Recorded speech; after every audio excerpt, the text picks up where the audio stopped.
Okay, so this is still chapter 2, PowerPoint 2, and we're starting at slide 22. Oh, that's a lot of twos in there. And we're picking up with the macromolecules with proteins.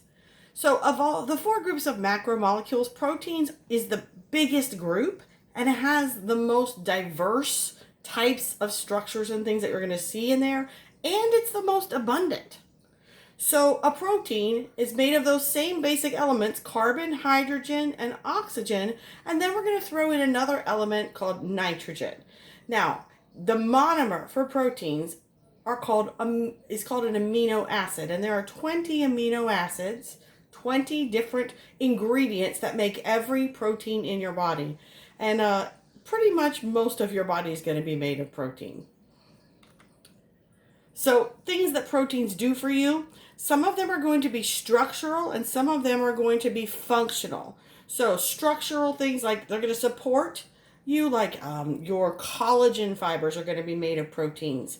They're going to produce movement. They're going to transport things by being carrier proteins. They're going to be involved in buffering, like blood pH.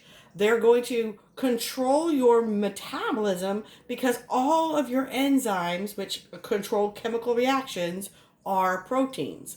They can control your body functions by being hormones, and they can defend your body against pathogens by being antibodies. Okay, so that's 7 really, really important jobs that proteins perform for us. Now, to build a protein, you start with an amino acid. Now, an amino acid, they all are very, very similar in structure. There is one carbon in the middle, okay? And then on one side of that carbon is an amino group, which is nitrogen and 2 hydrogens. On another side is 1 hydrogen. On the opposite side from the amino group is a carboxyl group, which we've already talked about. That's a C double bond O and an OH.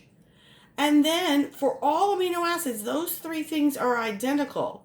The last thing that hangs off that central carbon is a variable side chain, sometimes called an R group. So it can be as simple as another hydrogen, or it can be a long carbon chain attached.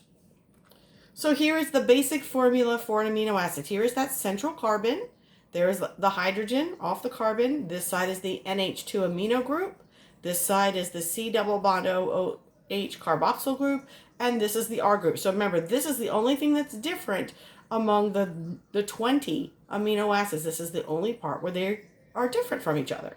So when I go to build a protein, I'm going to connect the amino group of one amino acid to the carboxyl group of another amino acid. So building a protein with amino acids is kind of like building something with Legos. When you build something with Legos, you know that there's a right side and an opposite side, right? There's a side that sticks up, and then there's the side that has the depressions. If you try to stick the Legos together with the 2 raised sides, they're not going to stick. So by always joining amino acids, amino group to carboxyl group, then we are able to know the direction that we're going to build the protein. We're always going to face the amino acids the same way. So just like for the other macromolecules, we're going to build a polymer of the monomer amino acids, and we're going to use the same process, dehydration synthesis.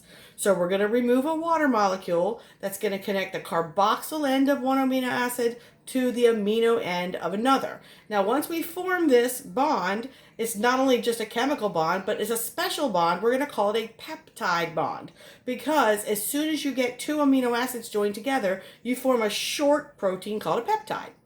A bigger protein is called a polypeptide, like a tripeptide or a quadrupeptide, or all the way up to thousands of amino acids in the protein. Okay? So we can see a diagram that shows that. So here is one amino acid. This one is glycine, and all it has in its R group spot, by the way, is just a hydrogen. Okay? And then this is another amino acid, alanine, which has a methyl group here, CH3. That's the only difference between these two, but we're not interested in the R group right now. We're only interested in this area in the middle. So one of the hydrogens from the amino NH2 group and the OH of the carboxyl group, you see they're circled and they're colored red, so we know this is our HH and O, our H2O, that we are going to be pulling out. So when we remove this oxygen from this carbon, it's going to be bonded directly to this nitrogen now. And if you look down here in our dehydration synthesis reaction, here it is. Here is that peptide bond between the carbon of the hydroxyl group and the nitrogen of the amino group, and we pull out water as a product. So every time we make a protein, we're going to remove a water molecule for every single amino acid we add to the protein. Every peptide bond, we're going to produce a water molecule. Now, as these proteins are being created, or joining amino acid to amino acid, well, then what happens is those R groups do start to matter. Because as they come out of the ribosome, which we'll learn in chapter 3, a ribosome is what makes a protein, those R groups begin to interact with each other.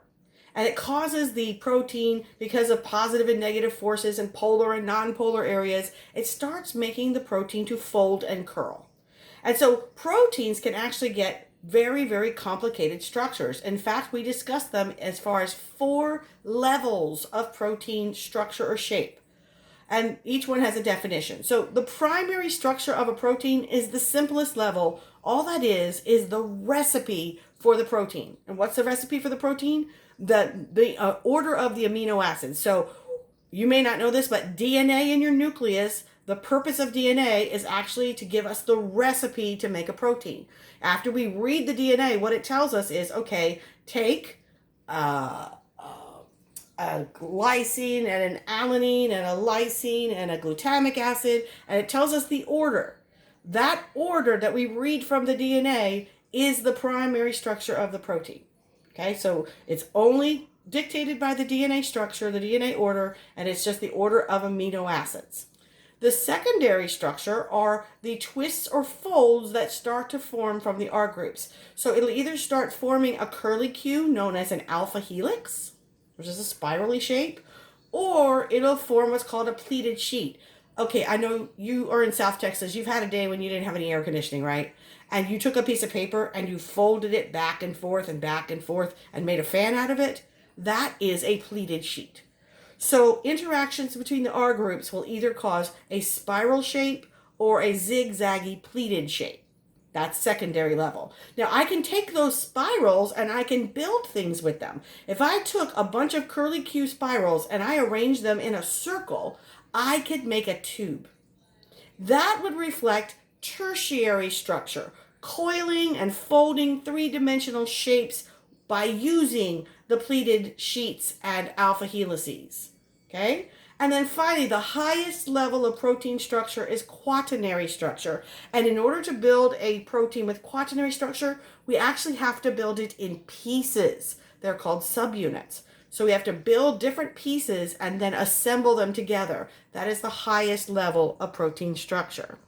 So here are some diagrams to demonstrate. So we get our order of amino acids by reading the DNA. We're going to read it in 3s, and we'll learn about that a little bit more in chapter 3. So amino acid 1, 2, 3, 4, 5. This is our primary structure, just the order of the amino acids. Okay, primary structure. Now, as they are being made, those R groups either cause them to form a spiral like this. This is an alpha helix. Or if we look at the next slide, a beta sheet.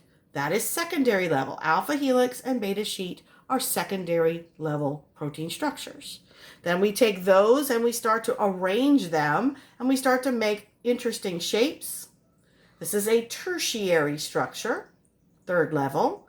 And then notice this is a blue one, but I put this 2 blue ones together with 2 purple ones. So I built this large protein from 4 different subunits. This is the highest level. This is quaternary structure. And by the way, this is hemoglobin. Hemoglobin is a pigment protein that is in our red blood cells that binds oxygen. And oxygen molecules bind to each of these little circles inside the protein. Isn't that cool? All right. So again, tertiary structure looks like this. Quaternary structure here is a collagen, which is a bunch of spirals twisted around each other like a rope. This is one of your structural proteins. So proteins overall can be separated into globular proteins and fibrous proteins. Globular proteins tend to be functional. They're spheres that are soluble in water and they do things like become enzymes or antibodies or things like that. Fibrous proteins are long and stringy, and they are structural. They can exist in a sheet or a strand, and their shape is based on either secondary or quaternary structure. Enzymes are proteins, as we've already established, and they're catalysts. Remember, catalysts reduce activation energy for chemical reactions and let them happen faster. The enzyme is not changed or used up in the reaction, and what it works on is called the substrate or substrates, and within the enzyme is a place for the substrates to bind called the active site. So, special things about enzymes. Number one, they exhibit specificity.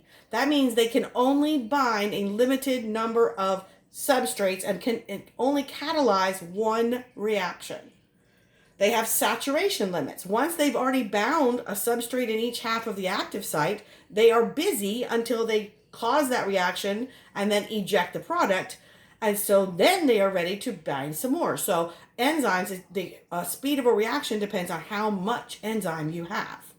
And then regulation. Enzymes are controlled by other cellular chemicals or signals inside the cell. So here's kind of an artist's rendition of what an enzyme might look like. Of course, we don't really think they look like this, but this is just kind of get your mind wrapped around it. It's this jelly bean down here. And notice this jelly bean has this special area right here where it has a round depression and a square depression. These two together make up the active site because substrates, the things that this enzyme works on, this is substrate 1, has a round piece, and substrate 2 has this square piece. They actually made it like kind of pointy on the bottom. And these are going to fit into the enzyme like a puzzle. So once the enzyme has found and bound the two substrates in the active site, then the two substrates can interact with each other. Now, sometimes the enzyme gives it a little help by changing its shape. So watch between this slide and that slide. So when the enzyme changes its shape, it causes the reaction to happen between the two substrates, and now they are no longer two separate items, but one product. And then the final step is the enzyme releases the product, goes back to its original shape, and now it can do it again. So, enzymes are proteins. Proteins are made by being folded a certain way.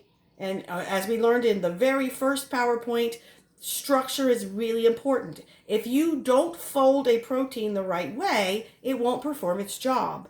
Or if for some reason it unfolds, it will no longer be able to perform its job. So that's an interesting point because there are two things that cause a protein to unfold.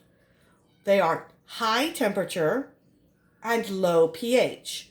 If you subject a protein to heat, then the protein will denature. That's the word we mean for unfold.